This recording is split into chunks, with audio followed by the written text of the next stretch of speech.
Tinuloy din pala nila Andrea yung pag-alis. Pasensya ka na. Wala rin palang silbi yung payo ko sa kanila. Sa bagay, sino ba naman ako para pakinggan nila? Maraming taon na ako nawala. May kasalanan din siguro ako. Nung panahon na nagsisikap akong bumangon, punong-puno ako ng galit. Siguro dahil sa sama ng loob. Naimpluwansyahan ko sila kaya hindi madali sa kanila ang magpatawad. Huwag mong sisihin yung sarili mo. Napakarami mong tamang ginawa. Yung hinayaan ko silang umalis. Sa tingin mo ba, tama yun, Manuel? Maraming taon ka nang nagdesisyon para sa mga anak natin. Kung sa tingin mo ito yung pinakamabuting gawin, ito yung tamang paraan para matuto sila. Sino ba naman ako para sabihin na mali ka?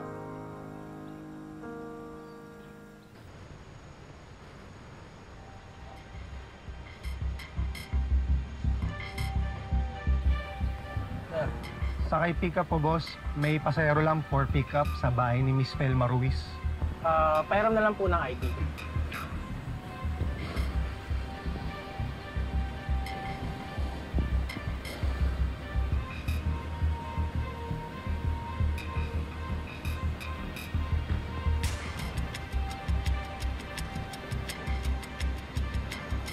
Sirs, diretso lang po sa pangatlong kanto.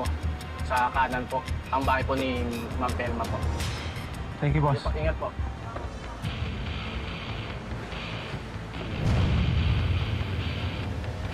Manda kang siya. Selman.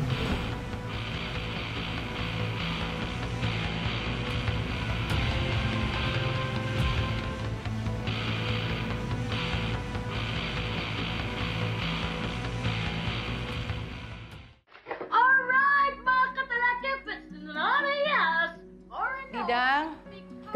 Didang, ready na ba yung lulutuin natin? Ay, oo ate. Mainit na yung kuwali. Pwede ka na mag-isa. Ano ba yung pinapanood mo? Parang distracted ka yata. Ay, sorry ate. Ito kasi yung paborito kong vlogger sa YouTube. Naku, ito yung nag-i-expose ng mga chismis. Tingnan mo ate, oh. Mamaya na yan. Tigilan mo na nga yan. Oo nga, magluto na tayo. At alam ko ate, na apritada ang lulutuin natin. Kaya lang, wala naman yung may puperitong kakain nito. Pwede pa rin naman nating lutuin ito dahil paborito ito ng Kuya Manuel mo. Ay! Ibig ko sabihin, mag-ama nga talaga sila, no? Kasi pareho sila ng bet. Ay, sorry ate, naipasok ko pa. Wala namang kaso na pag-usapan natin si Manuel. Sa katunayan nga parang blessing in disguise yun nandito ang Kuya Manuel mo. Para napapag-usapan namin yung tungkol sa mga bata. Ay, pwede siyang pag-usapan. Ay, paano kanya niligawan? Ate naman. Ate, sagutin mo mamaya. Hello, Mars? Mars, hindi ko alam kung paano ko sasabihin sa'yo to eh. Ang alin na naman.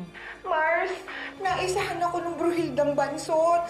Na 1+1 niya ako, napagtanto niya na nandyan sa'yo si Manuel. Mars naman! Mars, sorry.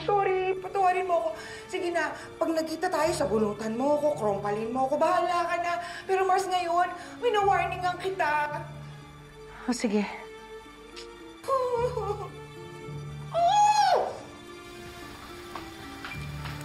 Didang, Ate, tawagan mo yung guardhouse. Siguraduhin mo na hindi makakapasok yung Hazel na yan sa subdivision natin. ay, ate, akong bahala dyan.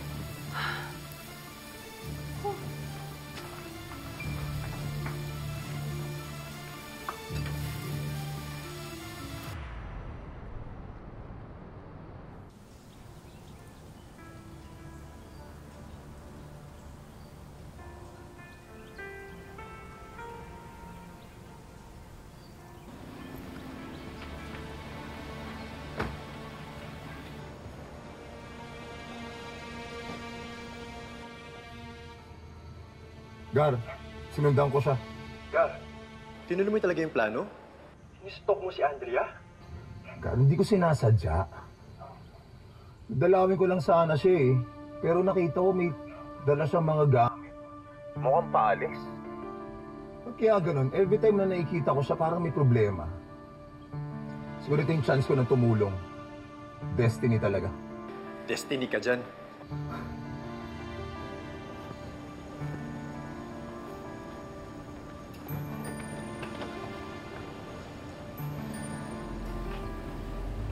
Hindi na ako kailangan. Mukhang may tumulong na sa kanya. Oh, that's pala eh. Walang destiny. O sige, tawag ka na lang ulit ha.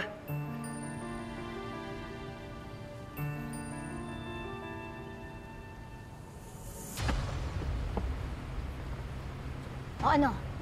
Ready ka na mag-record? Oo. Ha? Basta tandaan mo, ha? Dapat ang kita sa akin, likuran lang, buhok, ganyan, balikat.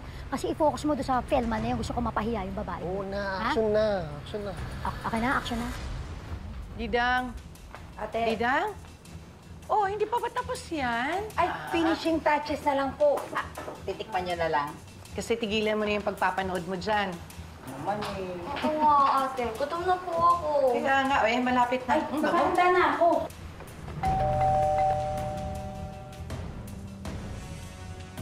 Felma! Alam ko, nandiyan ka. Lumabas ka nga dyan. Parang hindi nakalma. Gigil na Sino yun? Ate, ako na to. Ay! Ano ba yan? Teka lang. Ano ba yan? Kumakapindot ng doorbell, akala mo? Sino ka ba, ha? Ano ka ba? Nakakagigil ka. Palabasin mo yun si Felma, ha? Hindi Alam pwede! ko na dyan na siya mag-focus. Demonyo ka! Alam ko na kilala dyan kita! At saka bakit hindi Tumabi ka ka! kapawan yan, ha? Pagkukukuran! Ano ba yan? Felma! Hoy! Hoy! Babae ka! Hindi! Bawal! Felma! Bawal ka dyan! Bawal ka dito! Hindi ka pwede Sinabi dito! tumabi ka eh. Ano nga bahala? Hoy! Felma! Felma! Ilabas mo yung asawa ng anak ko! Ano nangyayari dito? Bakit ka nakapasok sa pambabahay ko? Wala. Ayan, oh. Ano? Nasaan ang asawa at anak ko? Sige, kunan mo, kunan mo. Sino ka? Jeffrey! Ano ginagawa niyo sa bahay ng girlfriend ko? Gago ka! Huwag mo kayo lukuhin! Magnanakaw ka! Ikaw yung akyat bahay, ah! Ha? Kaya pala pamilyar ka? Wala akong alam sa sinasabi mo. Pulis ako! Diyos ko, Hazel? Taoan mo ba ito? Talagang inutusan mo na looban kami? Siya nga!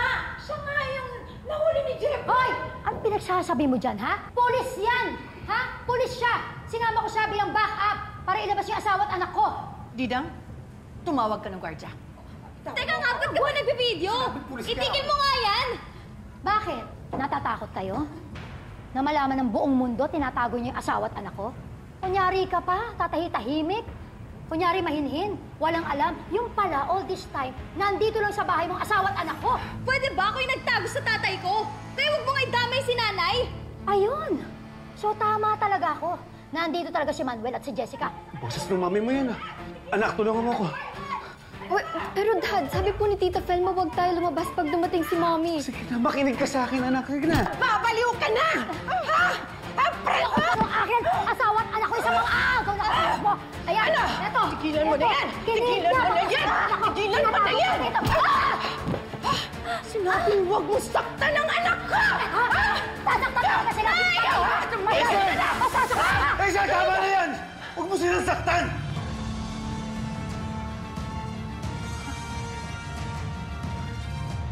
Gusto kong idemanda ang asawa ko for kidnapping my daughter. Gusto ko siya nang ipakulong. Talaga? Diyan tumuloy si Andeng? Tinawag ko lang sa inyo para hindi kayo mag-alala. Puntahan natin si Ate Andrea mo.